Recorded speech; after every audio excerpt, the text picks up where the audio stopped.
Abdurrahman Gaber, nurse specialist. Each year we have 30 million patients comes to the hospital because of sepsis.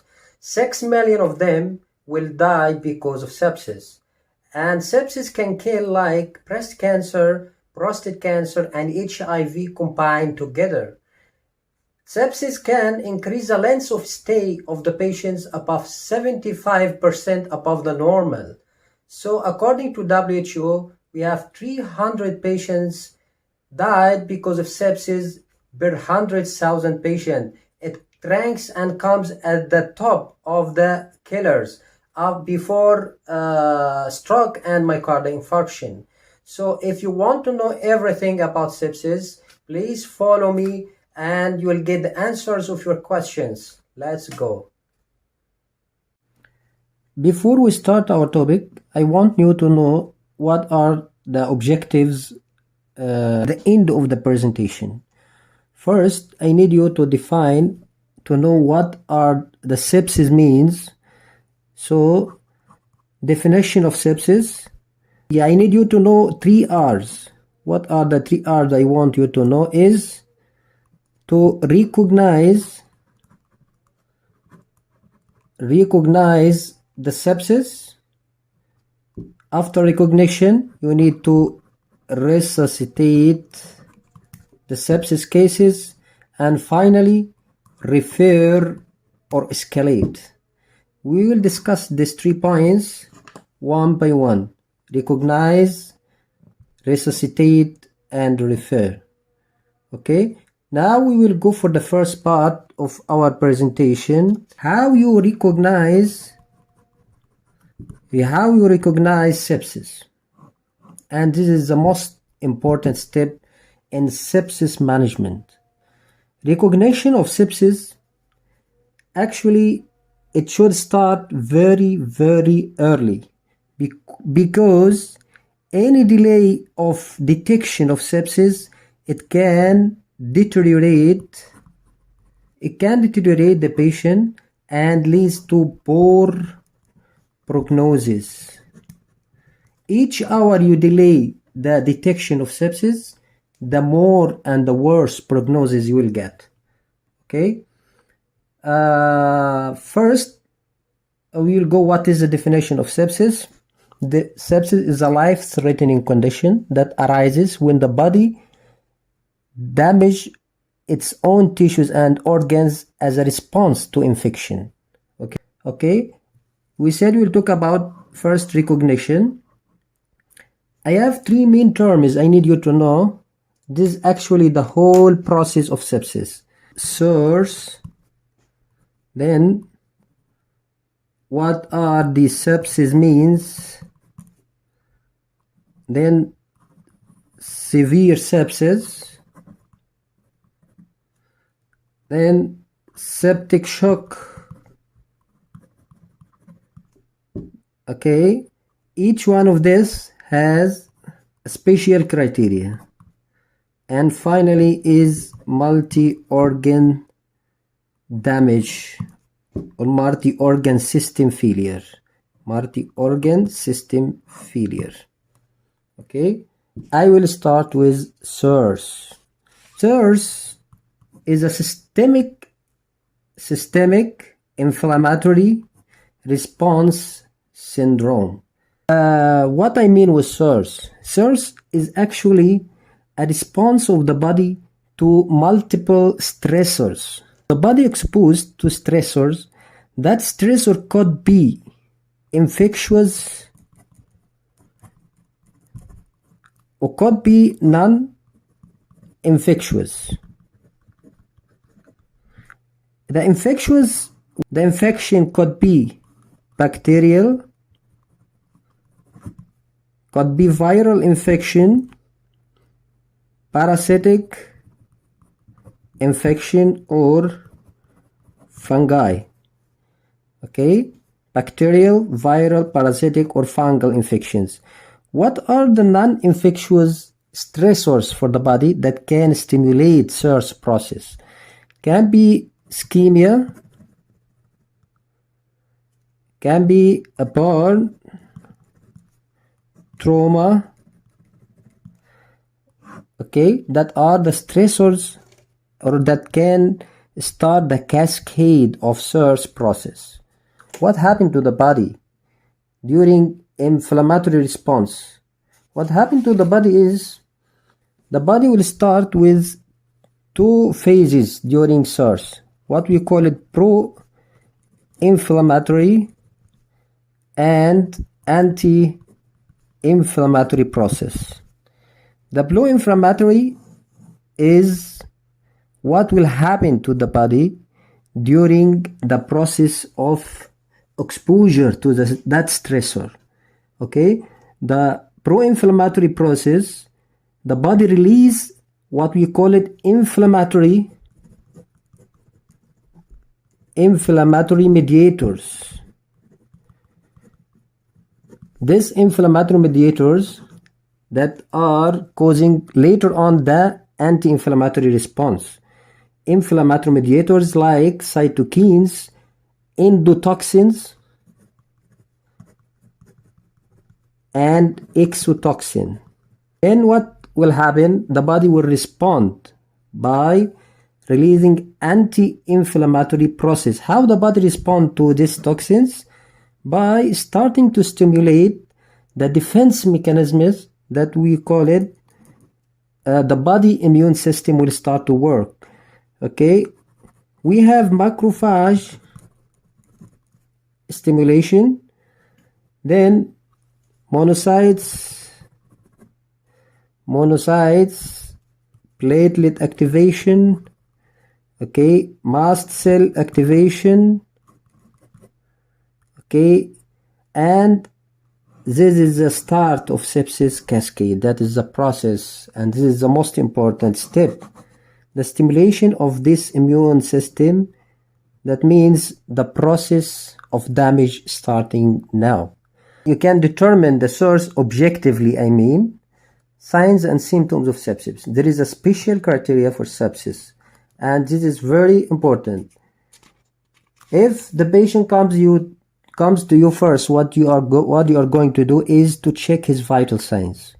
So temperature, respiratory rate, heart rate, and white blood cells comes later on. So temperature, if the patient temperature is more than 38 or less than 36, so he had the first point or the first condition to be under SIRS. So temperature, respiratory rate more than 20 or less than 12, heart rate more than 90 or less than 60, white blood cells more than 14,000 or less than 4,000. These are the SIRS criteria. This process, actually, the process of SIRS is difficult to ascertain. It's difficult to know what are the source or what are the stressors for the body to start the SIRS process. So now we'll come to the next step, is sepsis.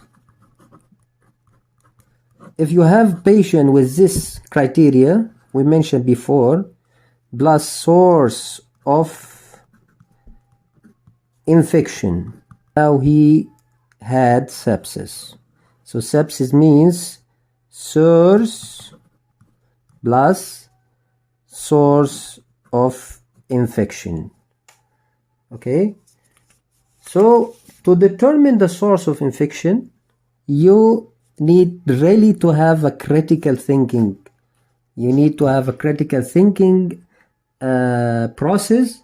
You need to think systematically and prioritize the causes in your mind, what are or what could be the source of infection for the patient. For example, if you have an elderly patient, you need to search in your mind what are the most common causes of infections in older adult. I will give you hint about these common infections. They said first we need to search for pneumonia. Then we have 60% of elderly patients admitted to the hospital because of pneumonia. Then flu, or what we call it elderly, they call it elderly influenza. Skin infections come number 3. Skin infections, then GIT problems, and most important and very importantly, the UTIs, urinary tract infections, and it is very common among elderly. We know that because of prostate, they have higher incidence of urinary tract infections. Okay, so if you have elderly patient, you need to rule out these causes for sepsis. Okay, so what if you have a child? If you have a child or newborn, you need to think about upper and lower respiratory tract infections, and this is very common among children. You need to look for streptococcal infections like tonsillitis. Okay, you need to rule out diarrheal disease. Okay, this is actually also comes with a process of assessment later on in physical examination. So when you examine the patient, you need to search very importantly about the hidden causes of sepsis or sources of infections. Because if you have search, you need this alert to your mind to start the process of searching for the next step. You need to search for the source of infection. Okay, so if the patient have, again, if he has SARS plus source of infection, so that means he met the criteria of sepsis. Come to the next step. Sepsis can deteriorate to severe sepsis.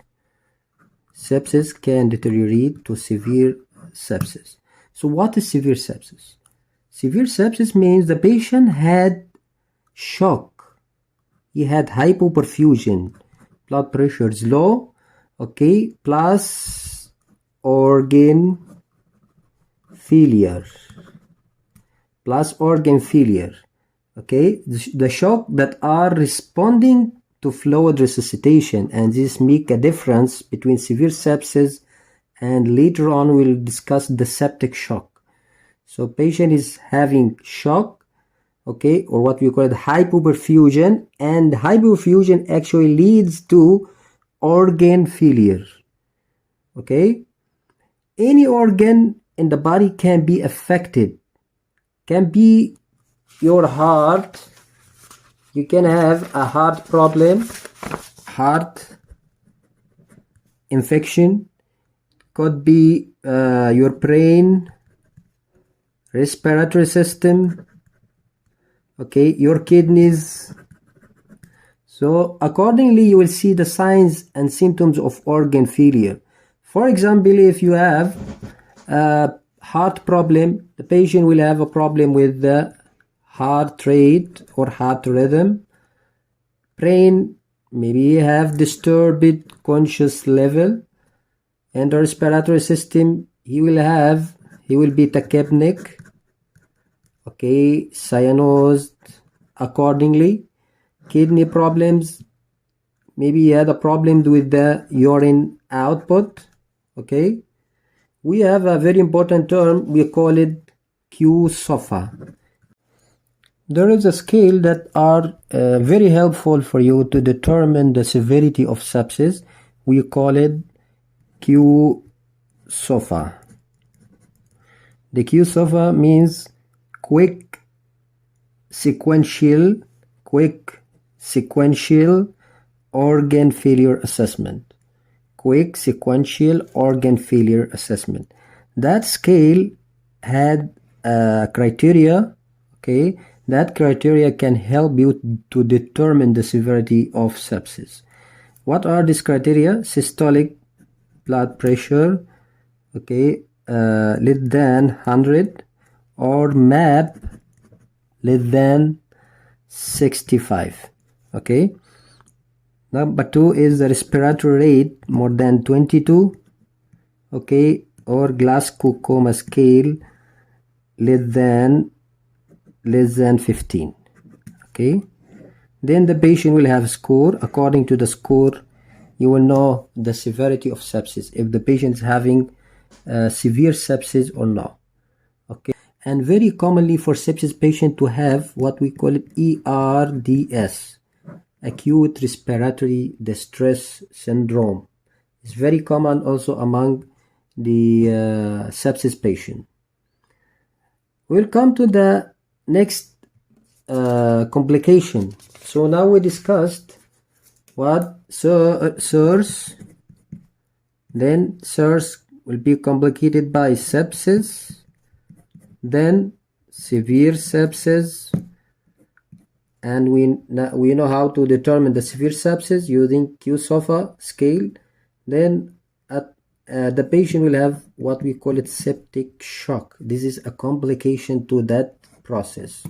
So going down to septic shock. Remember what we said in severe sepsis, patient will have hypoperfusion, okay, plus organ failure. But the shock in severe sepsis can be responding primarily to fluid resuscitation. But in septic shock, this is a criteria of septic shock, that shock that are not responding to fluid resuscitation. And this is the most important criteria for septic shock. Sepsis is associated with vasodilatation. That is a process of or pathophysiology of septic shock. That patient have inflammatory mediators which make. So this inflammatory mediators causing vasodilatation. Vasodilatation will lead to leakage of fluid outside the vascular system, and it will lead to reduced venous return,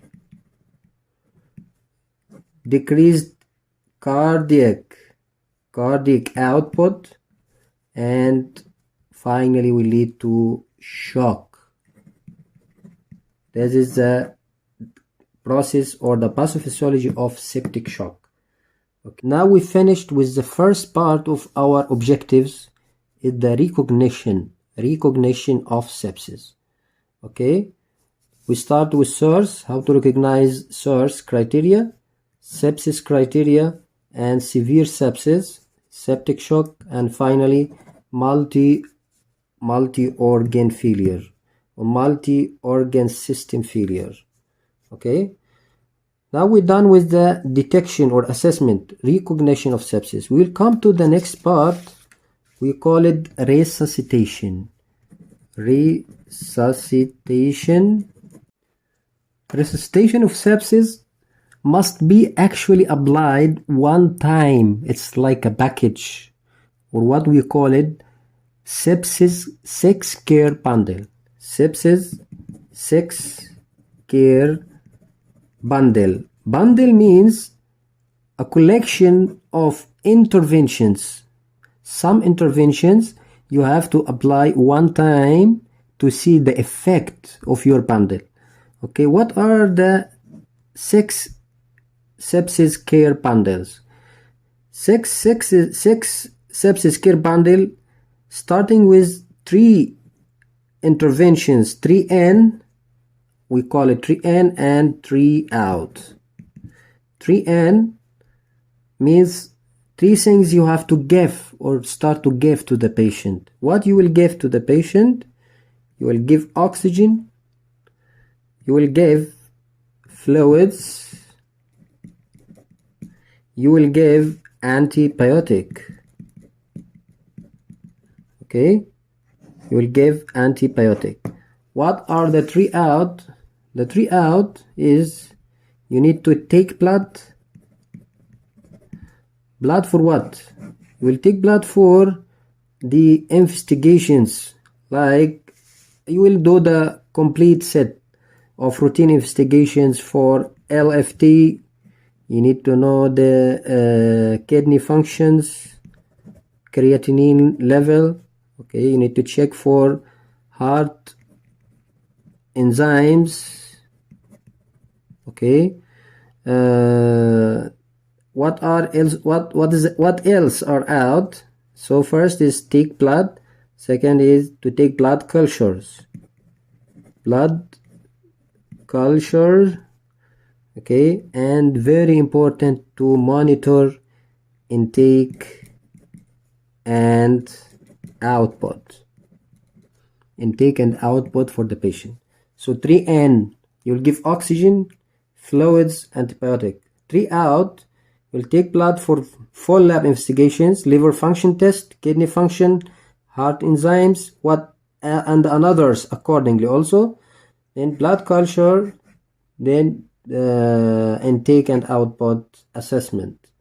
Okay, the oxygen administration, actually you need to give humidified oxygen, and you need to titrate the oxygen to keep SpO2 not less than 92. Why? Because below 92 your body start to work with the anaerobic mechanism.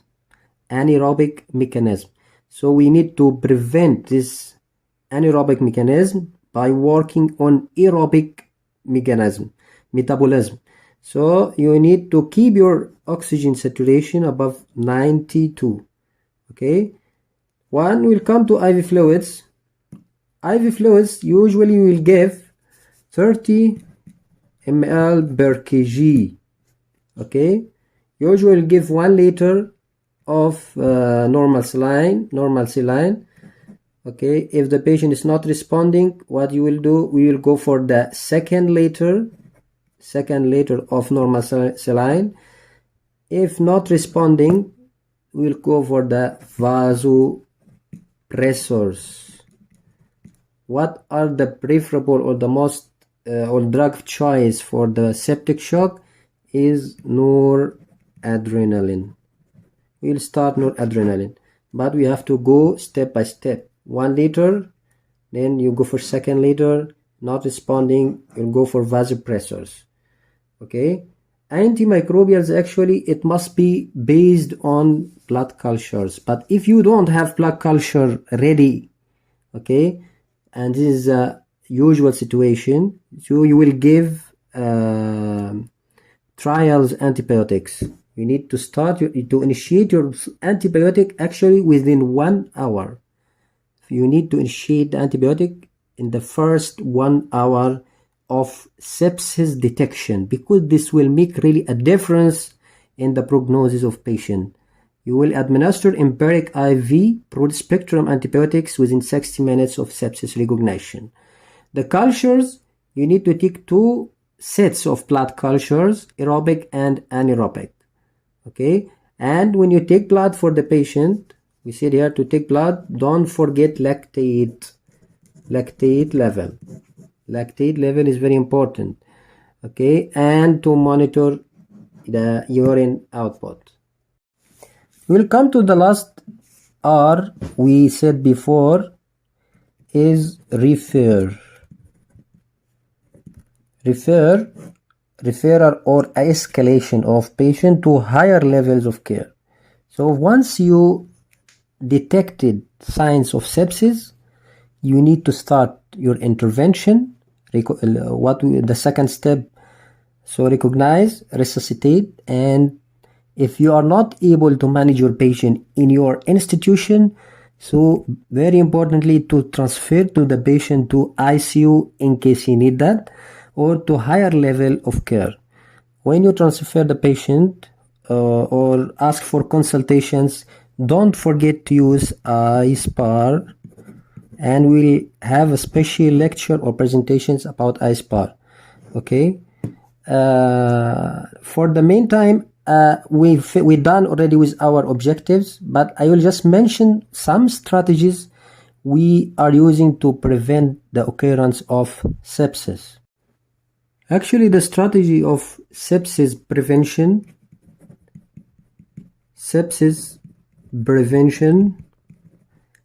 it starts with increase the alertness.